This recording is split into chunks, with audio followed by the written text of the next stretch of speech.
you today? My name is Shannon and this is my YouTube channel, Whiskey and Wool Knitter's Life Series, episode, I don't know, I can't remember. It's been a while, it's been a little while since I've recorded, and yeah, I don't actually have a lot of knitting content this time around. I have a couple things. I don't have anything new to show you that is knitting, but I do have some spinning. We're in the middle of Tour de Fleece. It is day 15 of Tour de Fleece, and yeah, so I've been spinning a lot. I also had my son and daughter-in-law and granddaughter visiting for the last week. It was really lovely. I'm just like missing them. It's, you know, my house was so full and now it's so empty, and yeah, anyway, I may have some clips. You might have seen some already of their visit, and I will certainly have a few clips towards the end, maybe some still shots. I didn't take a ton of pictures. I'm really not good at remembering to take pictures in the moment, but I do have a handful, so I will share those because Julie's always fun. And yeah, let's get into the knitting. I have a finished object. Hooray! This is Hey Sailor by Andrea Mowry. I knit it out of handspun. I had about 900 yards of this handspun that I spun from Bramble Ridge. It's a... Nope, that's not it. I don't have the tag. I think it's organic Poworth, if I'm not mistaken, and the colorway is called Fish Pond, so the idea of like goldfish swimming in a pond. And yeah, I used white Sandes Garn Sunday, holding two together as the contrast. I had plenty of this left over. I bought 4 skeins because I was holding 2 together, and I tapped into the second pair, I think by the time I started in at the back, because this is a bottom-up knit. It is a mosaic stitch pattern, so the little squares are formed by slipping stitches. So you slip the contrast color, and in my case it was white. And in the pattern that Andrea made, I think she used white as main color, at least the one that's on the pattern page. And what else? It's bottom up mosaic knit flat because it's a cardigan, and it's designed so that you could wear the buttons in the front or in the back. I'm probably gonna wear them in the front, I think. At least that's how I have it on Martha, my mannequin, right now. But I really love it. It is so cute. The only thing I will say about the fabric that gets formed is that it's pretty heavy weight for a summer knit, in my opinion. But I think this could work well as a transitional piece. And you could certainly wear it over long sleeves to wear in winter, like over a button-down, a white button-down. It would look really good, I think. I just love the colors. I love the happy mint and aqua and coral shades that are in the yarn. So it's a super fun piece. Took me about 5 weeks to finish. I went around the mulberry bush on the buttons and landed on these shell buttons that I put on the reverse side, so the shell piece is on the outside. On the inside, it's pearly looking, so I flipped them over and used the back side because they have a slight kind of green and a little bit of coral and brown, warm brown tones on it. It's just, yeah, thought it looked good. I just want to point out something that I noticed while I was editing the video, so this is a pause. The yarn is self-striping that I used, and it doesn't line up perfectly, but it was really bugging me that this hem was raising up higher than this, And then also I knew that pretty much these lower stripes here should be matching better than they are. And what happened was when I did the rib trim, I counted, I spaced the buttonholes based on counting how many rib stitches in between, right? And then I matched that count when I placed the buttons. But they don't quite they mismatch the stripe, because when you cast on, I'm not a machine, so of course I didn't cast on. You could see how off the button placement is for the placket. So the first two are fine. It starts right here. This is off. This button needs to be moved down here. This is off. This button needs to drop down an inch. And then that will help the stripes. I mean, again, they're not perfect because the sweater the yarn didn't, as I went back and forth, didn't match perfectly, but at least like some of these bolder lines should line up, see more like that versus what you're seeing in the video. So I hope that the mismatching doesn't bother you too much. Of course, like from the armpit up, I wasn't getting a good match, and I knew that was going to be the case because the yarn is self-striping, so there's not a lot I can do about that. But I will move these buttons down, so I'll figure out the button placement based on where the rib placket is matching up with rib placket to placket, not stitch to stitch. I was doing stitch to stitch, and that definitely just gave me a whole lot of problems. But yeah, so that's how it will look. But yeah, really happy with that. Really glad it's done, because I am just itching to cast on new things. I have a few. I'm waffling over what to cast on next. But I'll talk to you about that in a little bit, perhaps. I might save it for a new cast on with me. All right. My other whip that I've been working on is this. This is my Rye layering tee pattern, a pattern by me that I released in 2020 or 2021. I think it was 2020. It is, I'm almost done with the bottom. It's quite long because you don't do a rib, because it's a rib knit, you don't do a rib bottom. And it's a t-shirt form. So I have about another, I want to say about 1.5 inches more to go to get the full length. I'm going to check the length of it up against another one that I made that I really like the length of. It also looks long because rib, when it is blocked, does open up a bit, and this line that you're seeing actually is because I blocked the top half when I got to a certain point, because I've knit this pattern so many times, and I didn't feel like I needed to swatch, so I just started to knit. And the stitch that this particular yarn makes is kind of thin, like you can actually see my hand through it.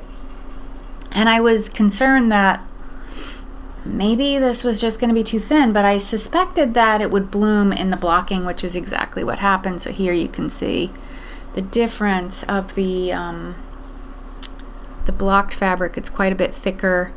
You can still see my hand a little bit, but not nearly as much as the lower, like you can really see it, the lower half. So this is a top-down set-in sleeve crew neck or Henley, like a 3-button Henley, or you can put as many buttons as you want, but like a placket, Henley placket here. You can then choose to make it sleeveless by just leaving it like this or putting a rib knit. I've done sleeveless versions. I've done a 1x1 or whatever 2x2 rib knit stitch around the armhole, or you could do, your sleeves any length. You can do a short sleeve, cap sleeve, long sleeve. I've only made sleeveless and long sleeve versions of this. It's just a really great foundation piece for your wardrobe, like really versatile. Dress it up, dress it down. Looks great for the office, but looks great for going out or whatever, super comfortable. The pattern is based on a J. Crew long sleeve crew neck that I bought a few of them at one point. I only have the black one now. I showed it a little while ago because this is the second one in a row that I've made. I made one out of some handspun yarn. Like probably finished it about 6 weeks ago, because when this has been on the needles about 6 weeks as well, and I cast this on right after I cast the other one off. And yeah, the yarn is no longer made. It's from a mill that closed, from Olann. I don't know if you remember the company. If you've been knitting a while, you remember the company Olann. She was an indie dyer in Ireland, and at some point, I think just before the pandemic or maybe a year into it, she opened a mill, and was running the mill and still doing the indie dye, and she just needed a change of lifestyle and just gave it all up. But it's her Meara base. You can still find people have this discontinued yarn in their stash and stuff. Oh my goodness, one of my cats is carrying on, singing the song of his people. I don't know if you can hear him.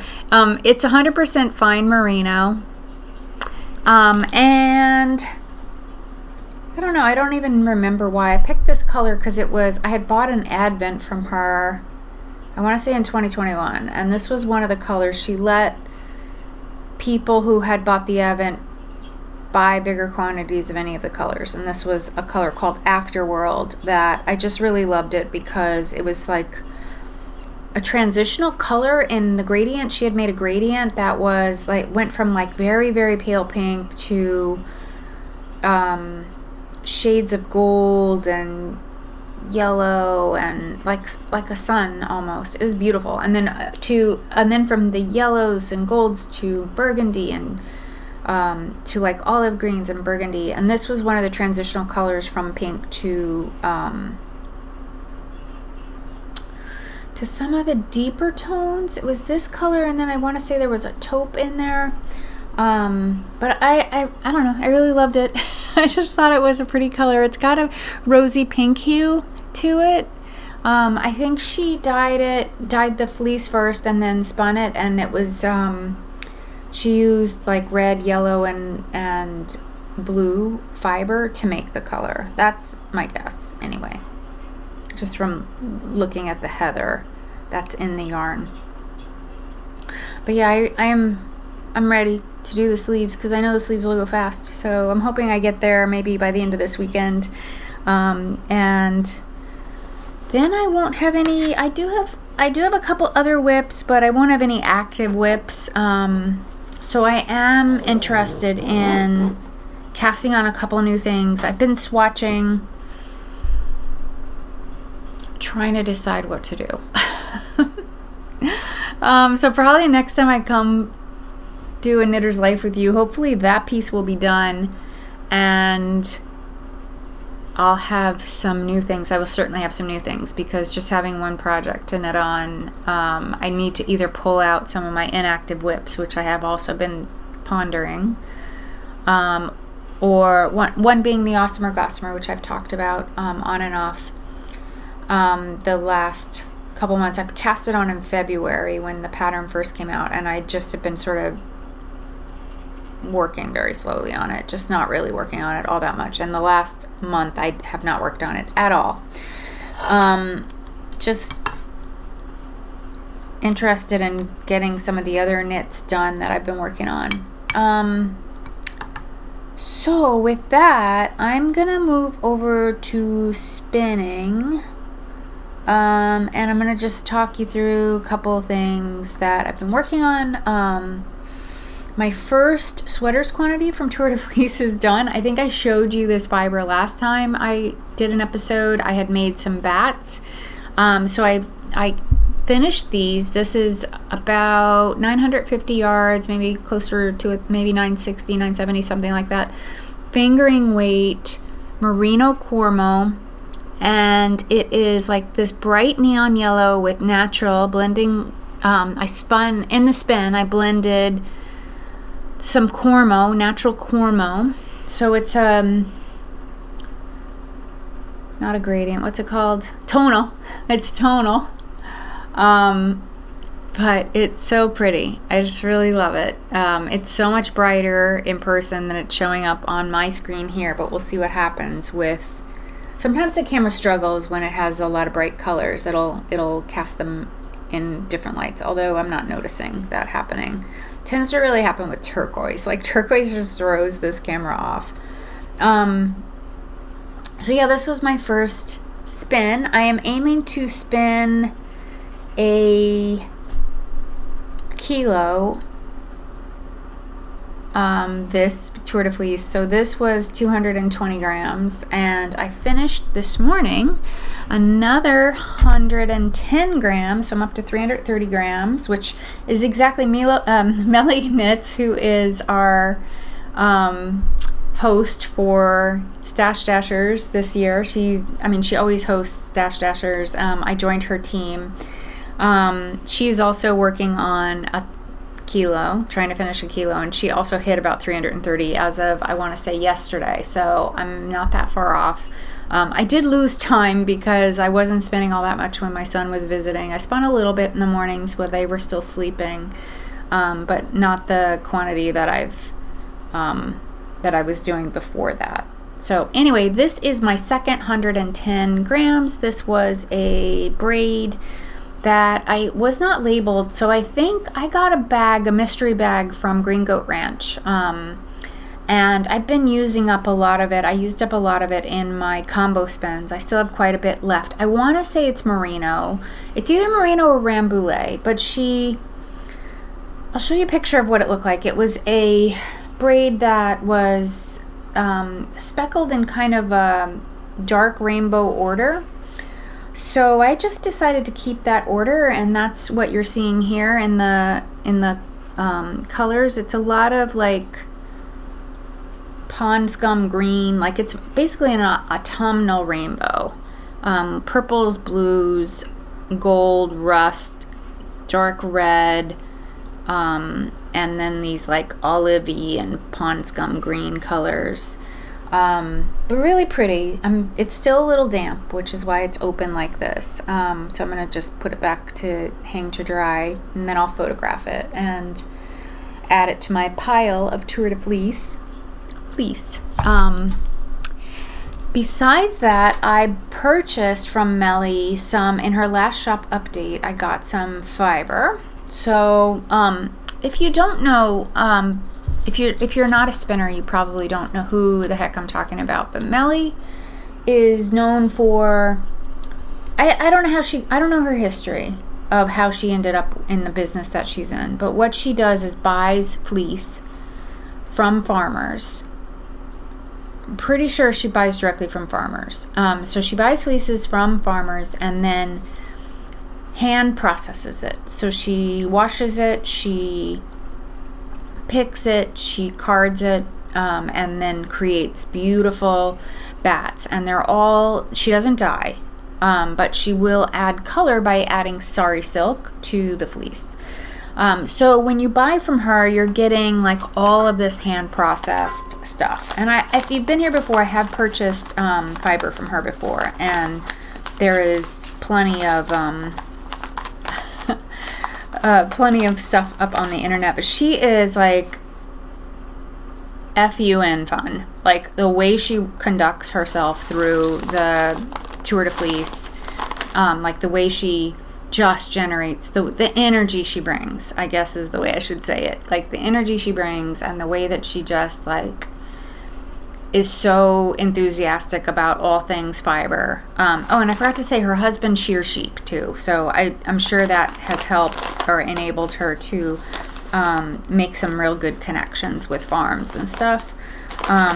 So anyway, I purchased this from her. This is a Shetland blended with some sari silk. The Shetland was this color, so she puts a little lock on the outside so you could see what the sheep look like. And I just love the sheep's name. His name was Stannis Baratheon. Fine Shetland from Valley View Farms in Washington. And she blended it with 10% alpaca as well as 10% recycled sari silk. So that's those little neps of color are the sari silk. So this is 100 grams, I believe. Yeah, 100 grams. And when she blends in color like this, she calls it a chaos bat. So this is a chaos bat. Besides that, she also, so as she does her processing, or as she's like preparing, she has a couple drum carders and stuff. This was drum carded. So as she's preparing her bats for shop updates or for her clubs, she has a bunch of fiber clubs that are pretty hard to get into, as far as I can tell. I tried to get in one in July and I didn't make it. So there's another opening coming up in August. I'm going to try for that. It's hard to buy her fleece too, like her bats. Like it's I think I've said this before. Things go like concert tickets, like the hottest concert tickets in the world, like just super fast. And you're sitting there like refreshing your screen. And things are just sold immediately. Like if you miss the first round, like when she first opens her site, you probably aren't going to get anything. And you might get cart jacked on your way out, on your way to the door. Because my first, that's right. That's what I was saying. So my first choice was from this sheep named Bug. That is a Targhee Gotland blend, and the fleece was white, like really a beautiful shade of white, just natural white. It was gorgeous. And so she was showing that in her prep, and I said to myself, that's one I want. I couldn't get it. I tried to get it. I missed it. When I got all the way, I put her and Bug and Stannis in my cart, got all the way to checkout. Bug was gone, so I just bought Stannis, and then I went back because she had done what she calls guts. So this is fleece locks that are washed but not picked or carded, and they're less expensive, but they also require a lot more processing. So I have a little clip here, actually. So I circled back and I found Bug's package, and actually I was really curious about this particular blend because it was Bug, which was the Targhee Gotland blend, and she was including some gold-colored Tussa silk. And I was like, that would be a really cool blend. I'm about to find out how cool a blend that's going to be.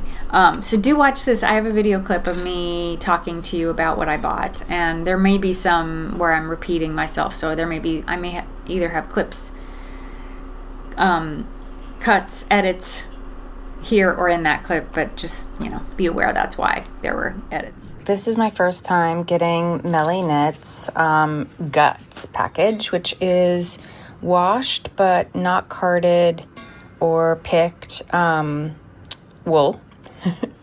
So I was super intrigued by this particular wool. She talked about it on her Instagram when she was processing it. So this is what this is. This is from a sheep named Bug, who is 50% Targhee and Gotland. So he's a Targhee, or he or she is a Targhee Gotland cross.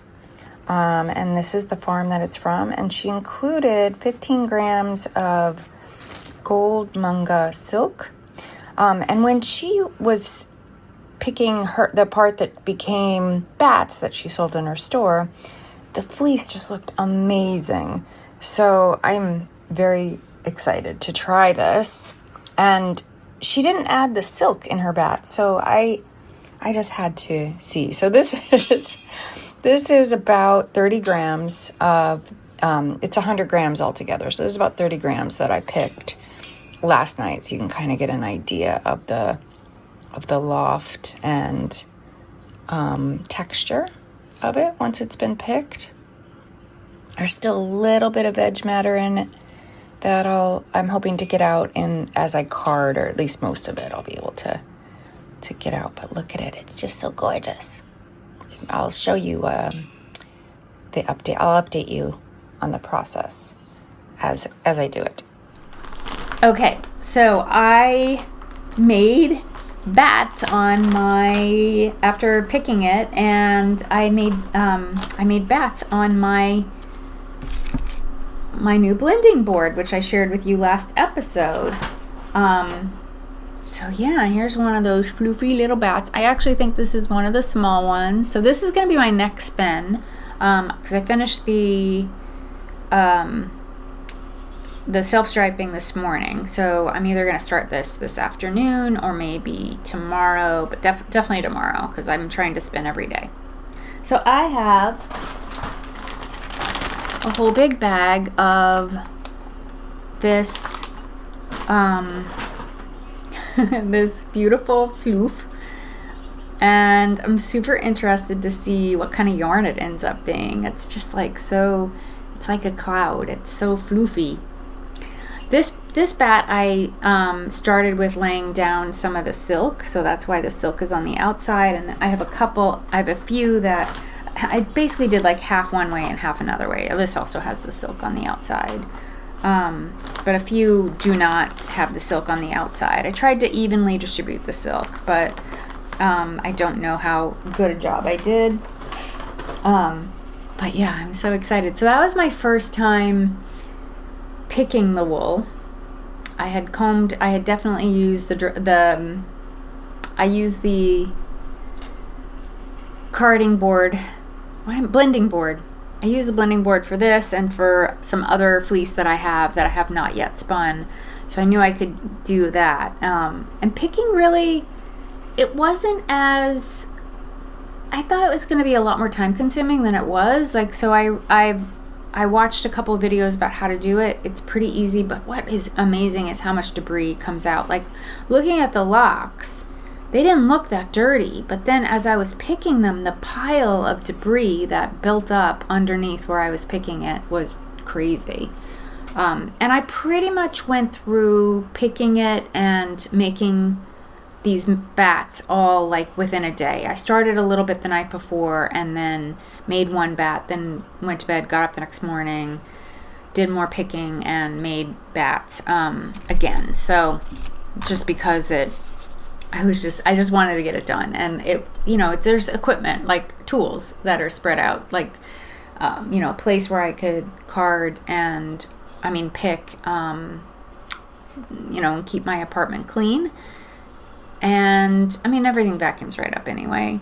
But I just wanted to, finish up as fast as I could.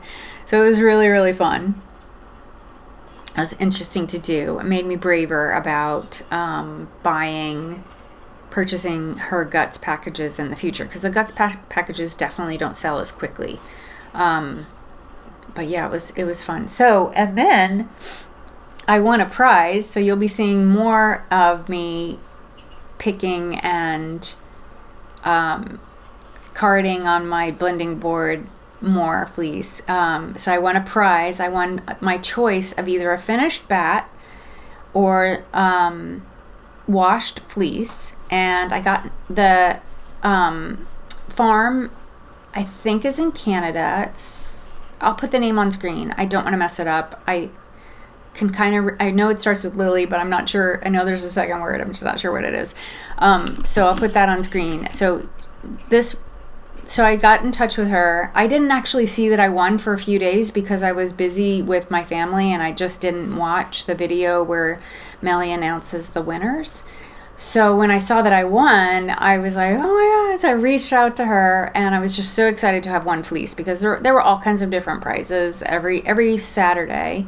There's like a ton of different prizes that Melly does for the spinners in her team, and I think she said it's more than 400 spinners this time around. So I won fleece, and in talking to the farmer or the fiber supplier,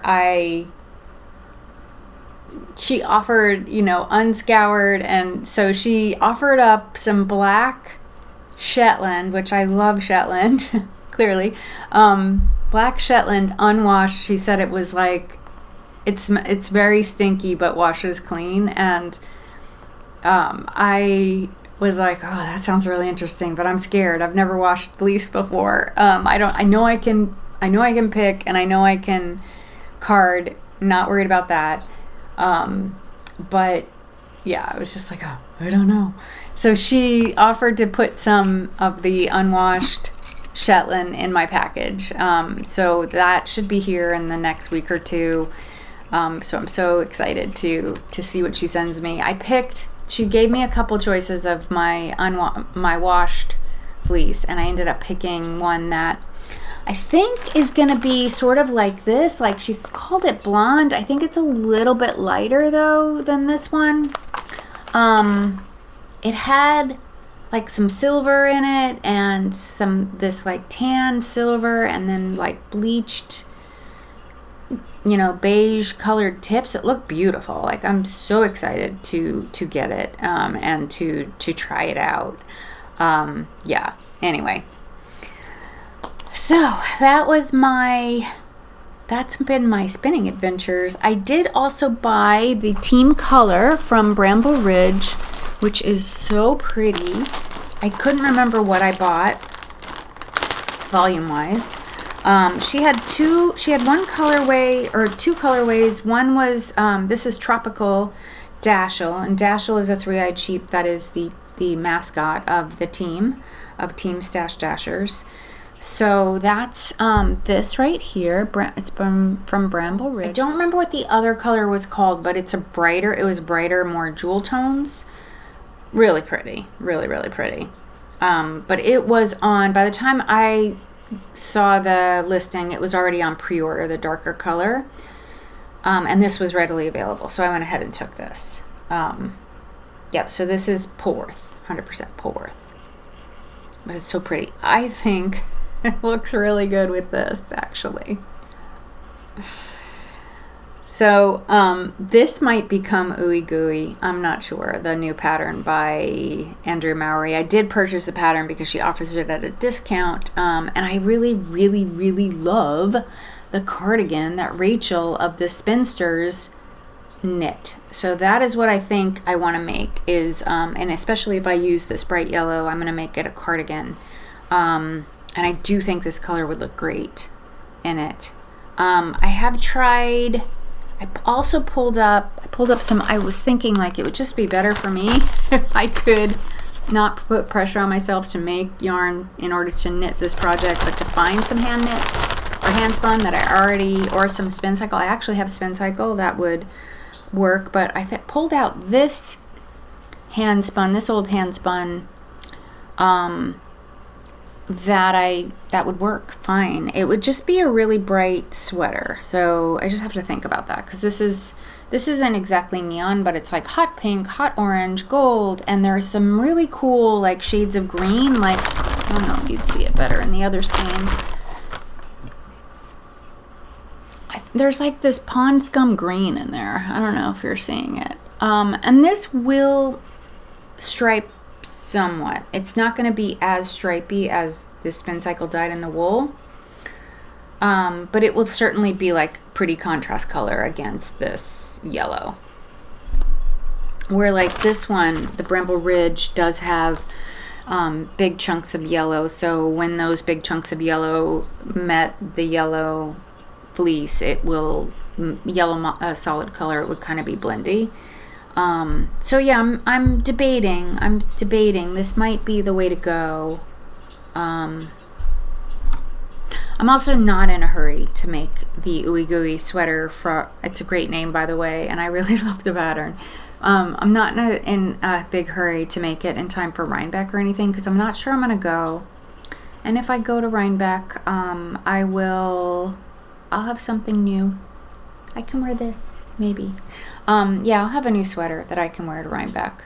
I actually had another sweater in mind for Rhinebeck before I realized when it was falling. I have this conundrum every year since my granddaughter was born. She's born on October 15th, so every single year seeing where Rhinebeck falls it's hard, because if I want to go spend time with my granddaughter for her birthday and her birthday weekend, it's Rhinebeck weekend frequently. And last year, actually, I was planning to go, and then my cat got injured, and I couldn't leave him. I just, like, at that point, he couldn't even get himself to the bathroom, and I couldn't leave him all day, let alone overnight. So, yeah, so I'll figure it out, like, whether or not I can go. to Rhinebeck in the next few weeks, but I'm not gonna stress over a sweater. I'll find something cool and special to wear, and that'll be my Rhinebeck sweater if I end up going. I don't think I have anything else for you. Yeah, that's all I have. I am planning to do a cast on with me soon. I may even film it tomorrow. I just need to see how the rest of today goes and how I feel about getting in front of the camera and talking you through a new cast on. Yeah, we'll see. There's a couple that I would like to make during, for that are wearable now. Like they'll be wearable for this immediate, like more in the immediate future. They're not woolly knits. They're more soft, summery, drapey knits, like more for, sorry, like I have fuzz on my nose and it's so annoying. Like it just keeps tickling my nose and I can't get it off. I don't seem to be able to get it off. Like you. But certainly this fall, I expect to have several colorwork sweaters on the go. Probably next month I'll cast on one of them because I'll start getting that fall itch, that fall vibe. But anyway, that is it. That is all I have for you this time around. A little bit short because I just haven't been knitting as much as I normally do. I guess it's just combination of vacation and also just spending a lot of time spinning, and that fiber prepping this fiber basically wiped out all my knitting time. I'm recycling a bag from Hedgehog Fibers on the day that I processed this, which I was just a couple days ago. Instead of knitting, I just processed fleece. I spun in the morning and then processed fleece. But this is going to be so pretty. I don't have any idea what it's going to be, but it's going to be it's going to be one gorgeous skein. That's what it's going to be. All right. I hope you're doing well, and I will see you again real soon. Bye.